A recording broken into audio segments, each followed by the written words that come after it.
Ndabaramukije nanabakaze mwese abanywanyi bacu muriko murabana natwe mu makuru n'ibiganiro twama tubashikiriza sangwa kaze mu makuru agezweho ariko haravugwa cane irya nino ngaha mu gihugu cacu. Niba utarafyonda kuri sabone wowe uriko urateba cane kano nakaryo keza ko kugira ufyondeko turonse amakuru n'ibiganiro ube mu bambere bashikirwa navyo. Mu ngingo nkuru ano makuru yacu aribuze gushamikiraho twababwiye ibirabana n'urupfu rw'umunyeshuri wa kaminuza y'u Burundi vyakwiragijwe ku mbuga ngurukana bumenyi yuko ngo yoba yarishwe n'inzara, arico kaminuza y'u Burundi ihejeje gutangaza, ndetse n'amakuru mashasha ku rupfu rwiwe duhejeje kuronka kano kanya turaza kubibashikiriza muri ano makuru. Inkuru y'umubabaro, inkuru mbi ku nkengera z'uruzi Rusizi hatowe ikiziga c'umuntu w'umugabo bivuga yuko yari n'umupasitori. Turaza kumenya icinyegeje inyuma y'urwo rupfu rw'uyu mupasitori ndetse n'ikiziga catowe, tuze no kuraba icakurikiye inyuma y'ukubona ico kiziga. Mu zindi nkuru zitandukanye i Bujumbura mu gisagara ibintu ntivyoroshe. Amakuru dufise nuko kuva mu kwezi kwa Ntwarante abarongoye igisagara ca Bujumbura bategetse ko utudandarizo twose canke se igikorwa cose kijanye no kudandaza ngo kidasubira gukorerwa ku mabarabara yaba makuru canke se yo muri karisiye hagati ashashemwo amabuye. Ubuzima bwahindutse ndetse ibintu vyatanguye guhinduka nabi mu gisagara ca Bujumbura. Turaza gukurikira amakuru havurwa n'imyidogo ya bamwe mu bene igihugu.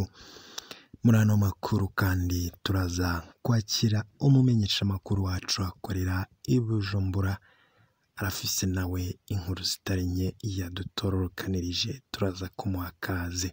Amahoro iwacu, amahoro iwanyu. Ibihe vyiza kuri mwese rero banywanyi bacu tugiye kubana, nizere ko umeze neza aho muri irya nino hatandukanye, ko bari ngaha mu Burundi, mu bari mu bihugu vy'ababanyi, abari mu makungu ya kure, mwese ndabahaye ikaze nanabipfuriza imihezagiro n'amakuru abariko haravugwa cane, amakuru utazokwigera uronka ahandi ahariho hose, amakuru abakorewe amatohoza kandi amakuru afitiwe ivyemezo. Sangwa kazi rero wewe tubana, nizere ko wafyonze kuri sabone. Niba utarayifyondako kano nakaryo keza ko kugira ufyondeko. Imbere yuko turaba ibirabana n'inkuru y'umubabaro ivuye ku ruzi Rusizi aho hatuye ikiziga c'umuntu w'umugabo bivurwa yuko ngo ari n'umupasitori, reka tubanze dutangurire ku nkuru y'ivyabaye muri kaminuza y'u Burundi. Twari twababwiye inkuru y'urupfu rw'umunyeshuri wa kaminuza y'u Burundi Joel Nindorera. Kuri ubu ngubu rero hakaba hari amakuru duhejeje kuronka, ndetse n'ivyo kaminuza y'u Burundi yatangaje ku birabana n'urupfu rw'uyo munyeshuri wayo n'ivyakurikiye inyuma y'urupfu rwiwe. Kuri uyu wa kabiri igenekerezo rya 27 Ndamukiza umwaka w'2021 niho hashingurwa umunyeshuri Joel Nindorera wo muri kaminuza y'u Burundi mwitongo ry'abapfuye mu Cankuzo. Iyo kaminuza kandi yisunze ibivugwa n'ababanyi b'umuhisi, ikaba yabeshuje inkuru yavuzwe ko ngo uwo munyeshuri yahitanywe n'inzara. Kaminuza y'u Burundi bicishije kuri Twitter yayo yanditse ati ubuyobozi bwa kaminuza y'u Burundi bubeshuje inkuru zitarizo zitembera ku mbuga ngurukana bumenyi zivuga ivy'urupfu rw'umunyeshure Joel Nindorera yiga mu mwaka wa mbere w'igisata c'indimi hatisunzwe ivyemezo vya muganga. Ababanyi b'umuhisi bo mu Kanyari bakaba bemeza ko yaragwaye. Kaminuza y'u Burundi iragaragaje akababaro. Ubwo no butumwa bwa kaminuza y'u Burundi yanditse kuri Twitter.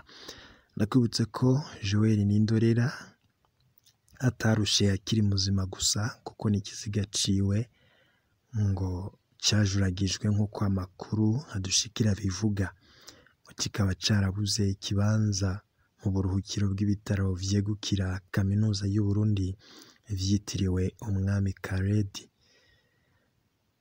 Ivyo bitaro bikaba bivugwa yuko rero ngo yahabuze ikibanza ico kiziga ca Nindorera, kandi ngo nticyaronkejwe ikibanza mu buruhukiro bw'ibitaro na bimwe vyo mu gisagara ca Bujumbura.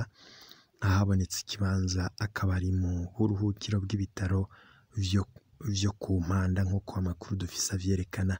Ku vyerekeye gushingurwa kwiwe, umuryango wa Joel Nindorera warifuje ko yoshingurwa muri zone Twinkwavu ho muri komine ya Cendajuru, intara ya Cankuzo, hafi yaho avuka, ariko kubera atabarabara ryiza rihuza Cankuzo ndetse na Twankwavu rihari, akaba yashinguwe mu itongo ry'abapfuye mu Cankuzo, kubera nanone nyene naho nyene bitoroshe. Makuru dufise nuko ivy'urupfu rwa Joel Nindorera bimaze gushigwa kuri Twitter, ubwo nyene ngo haciye hasohoka ingurane y'agafashanyo Preburse abanyeshuri bo mu myaka ya mbere muri kaminuza, inyuma y'amezi 6 yaraheze batanguye ariko ngo batayironka. Bikavugwa ko ishure umuhisi Joel Nindorera yigamwo ariryo ryoba ryahereweko. Abo mu wa kabiri ndetse no mu wa gatatu bakaba basabwe kubandanya bihanganye, mu gihe umunyeshure wo mu wa kabiri yitwa Theophile Niyondiko ngo nawe yitavye Imana kuwa 23 Ndamukiza mwaka 2021. Amakuru avurwa cane ariko adafite ivyemezo ngo avuga ko nawe yoba yahitanywe n'ingaruka z'inzara. Ayo makuru ariko ntaremezwa vy'ukuri. Twabamenyesha ko abanyeshure bo mu myaka ya mbere bataronswa amakarata yo kwivuza mituelle, ndetse n'abayafise bo mu wa kabiri ndetse no mu wa gatandatu ngo bakaba no mu wa gatatu bakaba bidoga ko ngo baronswa imiti bacumukuye, ngo mu gihe hari abibaza ko ngo abanyeshuri biga muri kaminuza y'u Burundi bose bari bakwiye kuvurwa ku buntu muri Roi Karedi, ndetse no mu buruhukiro bwaho bakakira ku buntu umunyeshuri yaba yapfuye kubera yegukira ivyo bitaro vyegukira kaminuza. Yayo rero andi makuru mashasha twari duhejeje kuronka kubirabana n'urupfu ndetse n'ivyabereye muri kaminuza y'u Burundi ku rupfu rwa Joel Nindorera. Yapfuye urupfu rutavuzweho rumwe, aho bamwe bavuze yuko ngo yaragwaye, abandi bakavuga ko yoba yarishwe n'inzara gusa.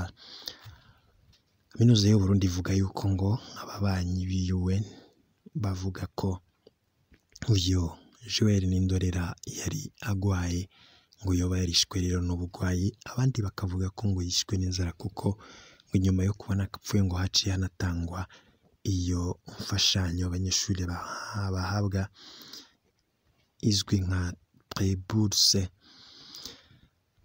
Tugarutse kuri ya nkuru tukiriko turakora ko amatohoza turi buze gukurikira mw'idonido makuru yacu ataha, hari ibara ryaguye mu Cibitoke ku nkengera z'uruzi Rusizi, hakaba hatowe ikiziga c'umuntu w'umugabo. Mu makuru dufise avuga ko ngo uyo mugabo yasanzwe yari umupasiteri akomoka mu gihugu ca Benin. Ivy'urupfu rwiwe rero ndetse n'ukungene ikiziga ciwe coba cashikanywe mu ruzi Rusizi ntago biramenyekana. Gusa tukaba twibutsa ko atari ubwa mbere mu ruzi Rusizi hatowe ibiziga muri buno buryo. Bikavurwa yuko rero ngo hoba hari abantu binyegeje inyuma y'ubwo bukozi bw'ikibi, bica abantu bakabajugunya muri urwo ruzi Rusizi. N'amakuru tukibandanya gutohoza kugira tumenye ivyoba vyateye urupfu rw'uyo umupasiteri yatowe ikiziga ku ruzi Rusizi, ndetse amakuru yacu ataha tukaza kubashikiriza ibirabana nabo babinyegeje inyuma y'uyo mugambi. Amakuru yacu ataha vyose muraza kubikurikira. Mbere yuko twakira umenyesha amakuru wacu akorera i Bujumbura, ngira mbanze ndakwibutse ko i Bujumbura mu mugwa mukuru w'ubutunzi gusambura utudandarizo vyatumye ubuzima abuzimba mu miryango myinshi, aho naho kuva mu kwezi kwa Ntwarante abarongoye igisagara ca Bujumbura bategetse ko utudandarizo twose canke se igikorwa cose kijanye no kudandaza kidasubira gukorerwa ku mabarabara, yaba amakuru canke se ayo muri karitsiye hagati ashashemwo amabuye. Abahoze bakora urwo rudandazwa ngo bavuga ko vyatumye kubaho ndetse no kubeshaho imiryango yabo bibagora cane. Imiryango y'abafise amikoro make ikabivuga ko ngo vyabakozeko cane. Bari bahisemwo kugira urudandazwa rusanzwe imbere y'amazu yabo canke se ku bibanza rusange ku mabarabara. Umumenyeshamakuru wacu akaba yaratembereye mu makaritsiye kugira ngo arabe uko ibintu vyifashe, akaba avuga ko mu makaritsiye yo mu buraruko bw'igisagara tudandarizo twishi, amabotike y'ibifungurwa ndetse n'uburiro buto buto vyasambuwe. Ahahora hadandarizwa ibiribwa ndetse n'amakara harabujijwe.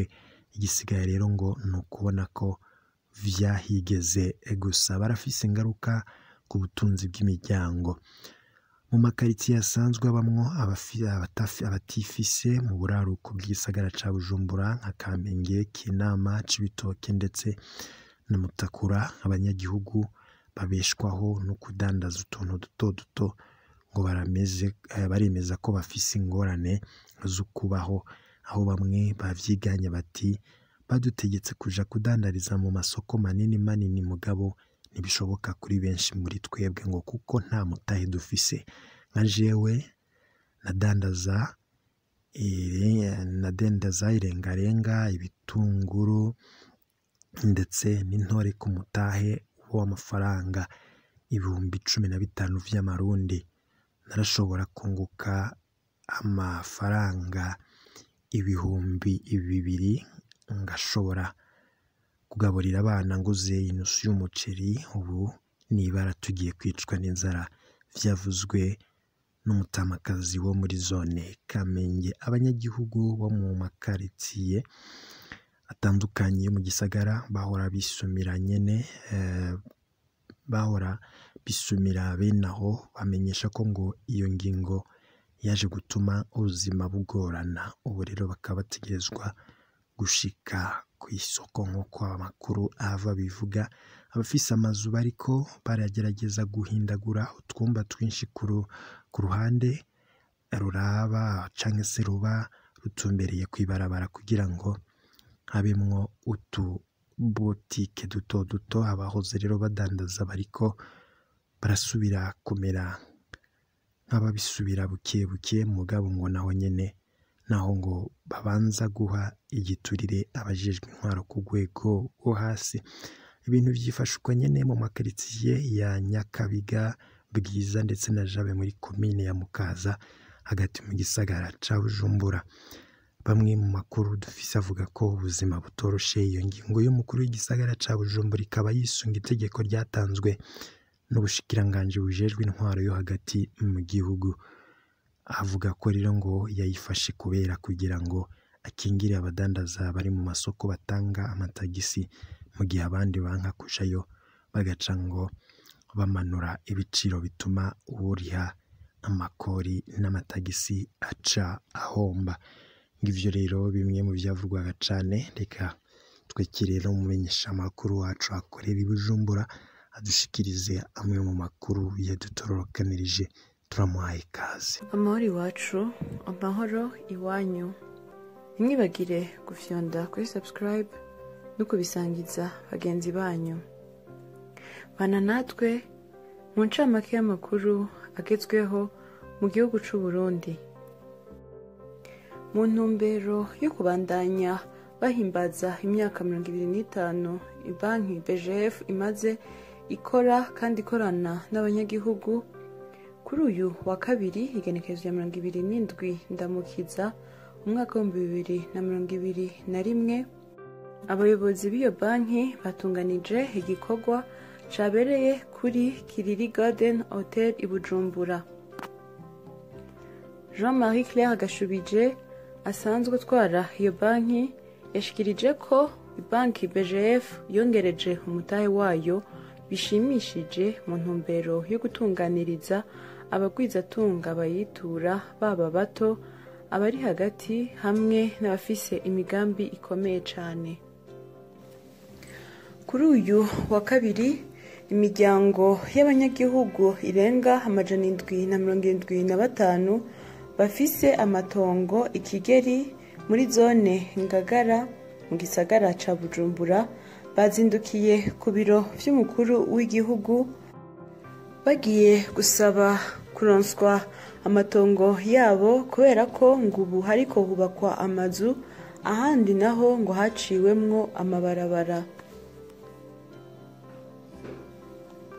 Ngo nubwo bituye ubutungane ngo babahaye inyishu yuko urubanza rwabo rutagira ishingiro.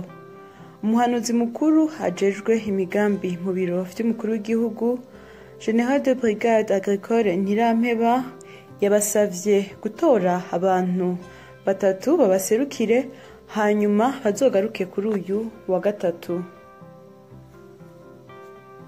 Clarisse Baricako n'umuyobozi w'ishure rya Mushasha ya mbere iri muri zone Gatumba aratabaza abagira neza babafashe gushiraho utuzu twa sugumwe kubera ko amazi y'ikiyaga Tanganyika yahungabanije ivyigwa kuri iryo shure kandi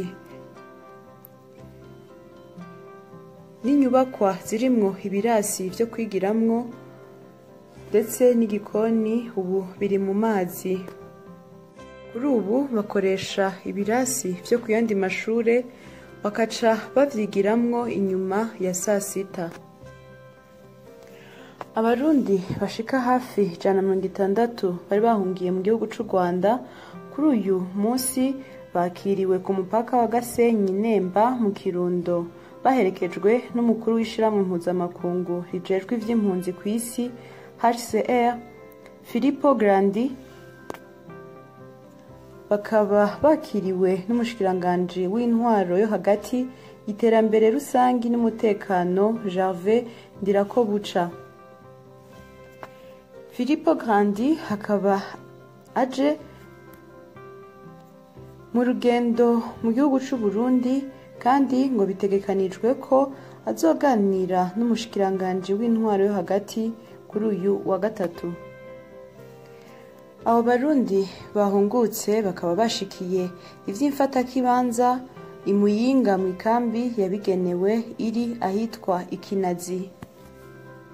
Mu gisagara ca Kirundo haraheze hafi indwi hari ubukene bw'isukari aho ibonetse naho ikiro kikagurwa hagati y'amafaranga 3,500 n'amafaranga 4,000 naho nyene mwibanga.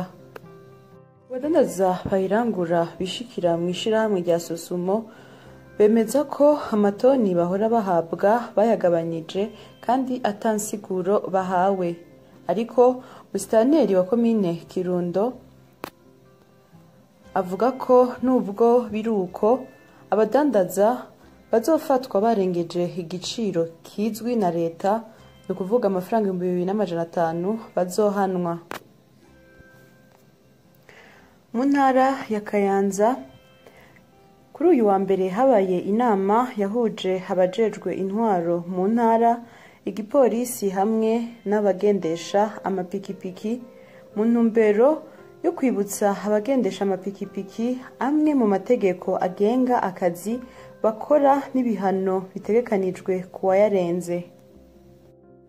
Ngo abakora batisunze amategeko bagiye gufatirwa ibihano ruhasha harimwo no kwakwa uruhusha rwo kugendesha ivyuma vyo mwibarabara. Dutandukire amakuru y'inkino. Mu nkino z'igikombe c'umukuru w'igihugu mu gice ca kane gishira ica nyuma inyuma ya tombora yabaye kuri uyu wa kabiri ku cicaro c'ishirahamwe ry'umupira w'amaguru mu Burundi FFB byamenyekanye uko iyo migwi izohura. Ni ukuvuga Vitaro izokwakira Wayare FC kuri stade Intwari, Bumamuru yakire Message Ngozi kuri stade Urunani, Musongati izokwakira Olympic Star kuri stade Ingoma, Garage Express nayo yakire Flambeau du Centre kuri stade Ingoma.